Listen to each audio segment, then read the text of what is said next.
A few days ago, Gabe Newell was doing a Q&A session with some students at the Sancta Maria College in Auckland, New Zealand. During that session, a student asked, quote, "Will Steam be porting any games to console or will it just stay on PC?" Now, according to reports, Newell was reluctant to answer, as we kind of have come to expect from the people at Valve. But what Gabe said was quite interesting. Let's talk about it. Quote, "You will get a better idea of that by the end of this year." He then followed that up by saying, quote, "And it won't be the answer you expect. You'll say, aha, now I get what he was talking about." And according to reports, that's all he said. So leaving everything up to speculation, driving the internet mad with yet another Valve mystery.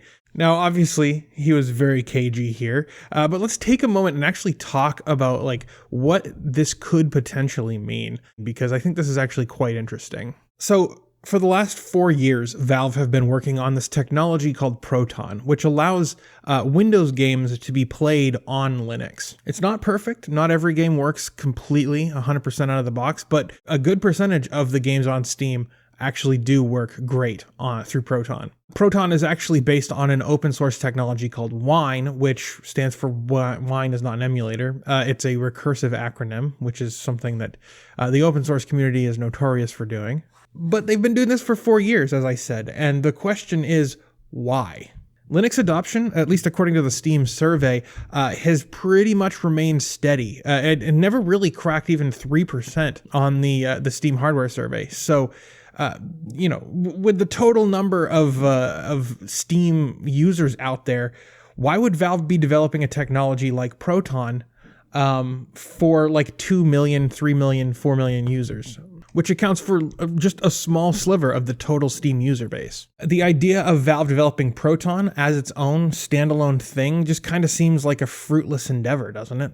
But it would make sense if you think back to Valve's failed Steam Machines initiative, where Valve partnered with a bunch of OEM PC manufacturers. It was basically a lineup of overpriced Steam-branded PCs that ran Linux. And the only games that you could play for them were games on Steam that had a Linux client available, which made up less than a quarter of all the games on Steam at the time. But now with Proton, that problem has been kind of almost resolved. I mean, not every game runs well through Proton, but a majority of them do. So I guess the question is, are we going to see a first-party Steam-branded console by year's end? I don't want a confusing flood of PCs on the market that are overpriced and vary in specification. Instead, I want a single first-party console from Valve, which provides a baseline benchmark of what the game developers need to target. In that time, since the Steam machines failed, there have been many strides in actually bringing games to Linux.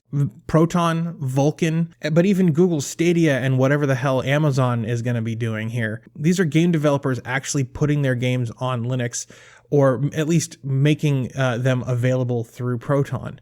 Valve also has experience with manufacturing at this point too. The Steam controller, the Valve Index, the Index controllers, and even, the Steam Link. These devices show that Valve are capable of making quality physical products, and I would imagine that the discontinuance of the Steam controller last year, or maybe I don't know, maybe it was the year before, could have been a prelude to new Steam hardware coming on the market.